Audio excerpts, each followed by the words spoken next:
Unless you've been hiding under a rock for the last few weeks, you've probably noticed that Purple Hybrid has been doing very well on the competitive scene. The deck, being a spiritual successor to a BT7 Classic, had no right to be this good. And yet it's shredding decks and blowing people out of the water everywhere with no signs of slowing down. So I want to take a look at the bones of the deck, understand what makes it run so well, and see if we can apply some of that magic to a purple fan favorite that's been languishing in the lower tiers since Bandai broke its legs. The crazy thing about the Purple Hybrid engine is that at its core, it's just 5 cards: BT18 Duskmon, BT18 Velgrmon, BT7 and BT18 Koichi, and BT2 Matt Ishida. The premise is straightforward enough. Either Koichi provides a named tamer for a hybrid to digivolve onto for the cheap, providing an inheritable to boot. Duskmon changes the color of something on the field to any one color other than white, and then Velgrmon mills both players' decks relative to the number of colors on your opponent's field. You typically swing in the midst of all of that as well, turning Duskmon into a Velgrmon from the trash, and then using Duskmon's inheritable to play out Matt, who grabs back your Duskmon and conveniently sets you up with free memory on your next turn to do it all again.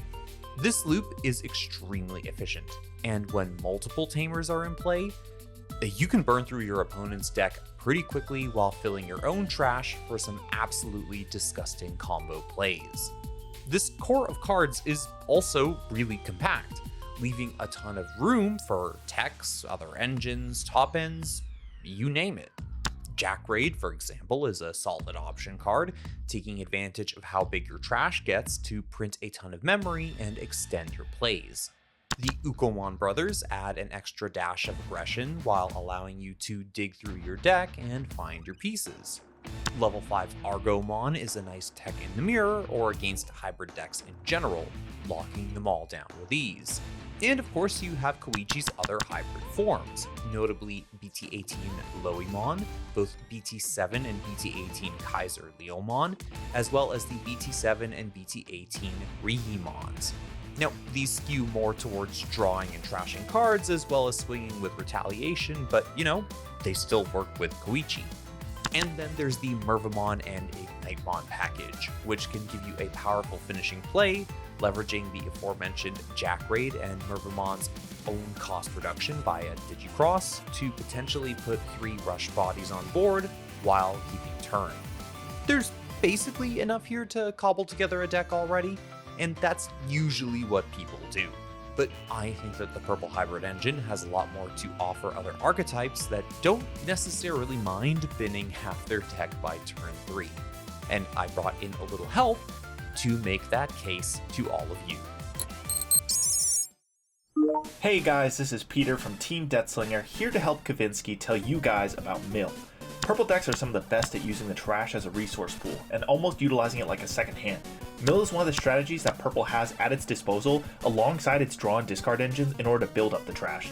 The main benefit of Mill is that you often put cards in the trash at a much higher rate than a draw discard engine, even though your Mill cards are random rather than selected from the pool of cards in your hand. This means that cards that care about the quantity of cards in your trash benefit more from a mill engine, and cards that only care about having a small number of specific targets in the trash would typically prefer to use a draw discard engine. For example, decks like SOC or any dark animal based deck really only care about having a couple of named targets in the trash to function, like your Dex cards, or to play a level 3 or 4, to play back with Cerberusmon X or Lord Nightmon. On the mill side, decks like Beelzemon care about having tons of cards in trash so they can make a warp play to finish the game. While Mill may seem more random and less versatile than a draw discard engine, it actually has a lot of tools to help bring extra value to the table. Cards like Deathslinger and Wizardmon both offer an extra memory when milled, which make them great extenders in any mill-based deck. Rival's Barrage will allow a player to grab back a purple Digimon or Tamer by using its delay effect after you mill it. Mill also has access to the EX2 Impmon, which allows you to mill extra cards when it gets milled, which just gives an insane amount of value for any deck that wants to use the strategy. You don't even have to worry about missing out on value by having these cards in your hand, because the starter deck by Mako lets you put a card back on top of your deck when you Digivolve, so you get to rig your mills and get a free memory for your troubles. All of these tools combined with the ability to fill the trash quickly has led to Mill being a powerful engine for a wide variety of decks and enabling plenty of strategies. That brings me to one of the most important parts of the Purple Hybrid engine. This thing is insanely splashable. Part of that comes from the slots it actually occupies in your deck. Since you only have to slot in 2 level 4 Digimon and 2 Tamers, your rookie base, level 5s, 6s, and options all remain untouched. As far as Tamers go, aside from starter deck Matt Ishida, Purple really doesn't have any core Tamers that the Purple Hybrid engine is contesting slots for, so the Tamer portion of this engine feels extremely non-intrusive and easy to slot in. The level 4s that you do run don't even have to evo on rookies if you see your Tamers, so the bottom end of the deck essentially becomes one large utility pool where you slot in the 5s and 6s that build the finishers that you want.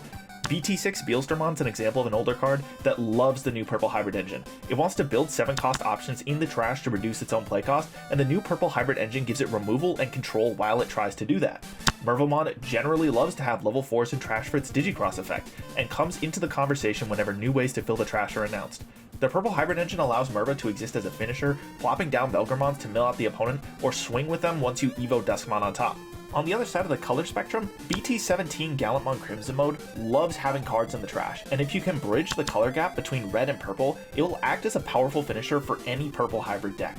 Chances are that if your deck wants to put things in trash, Purple Hybrid will get you there, with some bonus control and aggro to boot. Speaking of a deck that wants to use the trash for a powerful finisher, Kavinsky and I have cooked up a treat for you guys. This might be hard to believe, but once upon a time, Beelzemon was a terrible deck. Its individual pieces were good, but it lacked the cohesion and critical mass of cards to function on a consistent level. So one thing that players did to get around this was splash in the old Purple Hybrid engine to give the deck some much needed flexibility and speed. Fast forward a few years, and with the mill focus of the new Purple Hybrid engine, it seems that this classic pile is ripe for a glorious return. And you know what? It actually works. See, the endgame for Beelzemon decks is to fill your trash and then get into Beelzemon X, who burns the opponent's security relative to your trash count. 10 in trash burns 1 shield, 20 burns 2, etc. You either swing to close out the game then and there, or chip the last security and then digivolve into blast mode to unsuspend and swing again.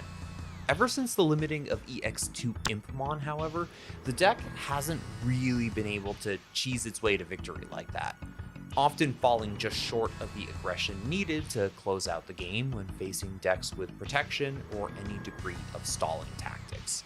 The Purple Hybrid engine fixes that problem, giving you a steady outlet to mill your cards while efficiently blowing up the opponent's board and punching holes in their security. Duskmon and Velgrmon put in so much work that you can basically Impmon rush for the first few turns, relying on the EX2 Beelzemon's mill effect to spawn even more bodies.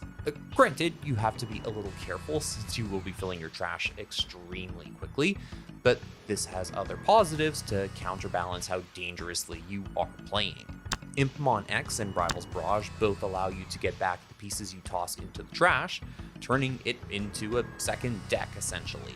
And it's worth noting that Impmon X can actually grab back Duskmon because the latter is a wizard. You still have access to your Beelzemons through the starter deck Impmon's ability to warp, and a tiny Balmon package as well. Balmon X in particular is important for recovering your X antibody when doing the big Beelzemon X Wombo combo. Since the Purple Hybrid engine is so memory efficient, 3 Deathslinger are all you need to maintain your turns. Adding Wizardmon or Jackraid at this point would just clog up the deck, to be honest. Starter deck Ian Mako is here to help rig the deck, and crucially to net you an additional memory, which can get you one more cycle of your Duskmon and Velgrmon loop. And again, since Duskmon is a wizard, this tamer lets you search for him. And the last card worth mentioning here is Purple Scramble, which is useful for stacking your deck and saving yourself from decking out. It's also handy for recurring pieces and will be live more often than not, since Velgrmon will probably blow itself up at the end of its attack. The best way to sum up this deck is live fast, die hard. You will mill your entire deck almost every game, and at first, this is going to be an extremely frustrating experience when you can't quite close out the game and then, oh, whoops, you kind of lost it yourself. But the key here is to understand when to hit the gas and when to take things a little slower while still keeping the pressure on your opponent. Ask any veteran Beelzemon player, and that's basically the learning curve for the deck. And honestly, once you kind of crest that curve, this deck will run so smoothly and blow your opponents out so consistently that it might shock you. Alright, and that'll do it for this video. Big thanks to my brother from Team Deathslinger for the insight into the Purple Hybrid engine, and honestly, I couldn't have picked anyone better because his channel is a real treasure trove of creative and competitive engines that you can build out of Purple's impressive card pool.